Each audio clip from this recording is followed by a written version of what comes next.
राजा और बूढ़े घोड़े की कहानी। एक राजा था। उसके अस्तबल में बहुत सारे घोड़े थे, लेकिन उन सभी में एक घोड़ा ऐसा भी था जो सभी घोड़े से ज़्यादा शक्तिशाली और युद्ध कौशल में निपुण था। राजा हर युद्ध में उसकी पीठ पर बैठकर जाता और युद्ध जीत कर आता था, इसलिए राजा उसे बहुत प्यार करता था। समय के साथ घोड़ा बूढ़ा हो गया। राजा को लगा कि अब शायद उसका घोड़ा पहले की तरह युद्ध में सहयोग नहीं कर पाएगा, इसलिए उसने घोड़े को युद्ध में ले जाना बंद कर दिया। अब घोड़ा सारा दिन अस्तबल में बैठा रहता था या घास चरने मैदान में चला जाता था।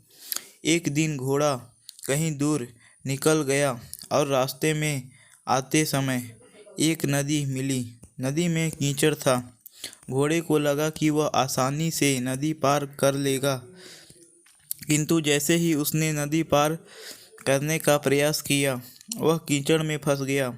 घोड़ा जितना कीचड़ से बाहर आने का प्रयास करता, वह उतना ही उसमें फंसता जा रहा था। अपने आप को मुसीबत में घिरा देख घोड़ा जोर जोर से हिनहिनाने लगा। घोड़े की हिनहिनाने की आवाज़ सुनकर रास्ते से जा रहे राहगीर इकट्ठे हो गए। उन सभी ने मिलकर घोड़े को कीचड़ से निकालने का प्रयास किया, किंतु वे असफल रहे। लोगों ने घोड़े के मालिक का पता किया तो पता चला कि वह राजा का घोड़ा था। वह बात राजा तक पहुंचाई गई कि उनका प्यारा घोड़ा गहरे कीचड़ में फंस गया है और कीचड़ से नहीं निकल पा रहा है। राजा अपने सैनिकों के साथ घटनास्थल पर पहुंचा और घोड़े को निकालने का प्रयास करने लगे, किंतु उन्हें भी सफलता नहीं मिली। अब राजा भी बहुत परेशान हो गया था। उसने अपने मंत्रियों को बुलाकर सलाह ली। तभी एक बुजुर्ग मंत्री ने सलाह दी कि घोड़े के पास युद्ध के नगाड़े बजवा दिए जाएं और आसपास युद्ध का माहौल तैयार किया जाए। राजा को बूढ़े मंत्री की सलाह अच्छी लगी और उसने वैसा ही किया।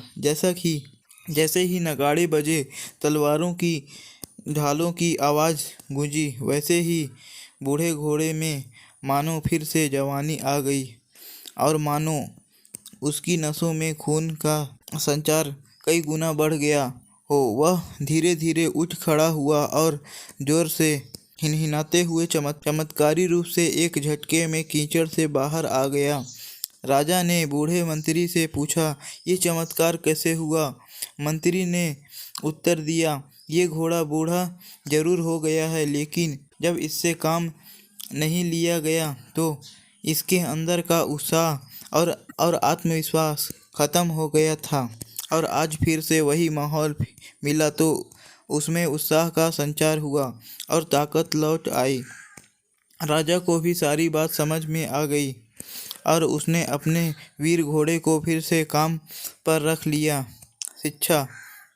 राजा और बूढ़ा घोड़ा कहानी से हमें शिक्षा मिलती है कि जीवन में उत्साह और आत्मविश्वास को कभी ख़त्म नहीं होने देना चाहिए।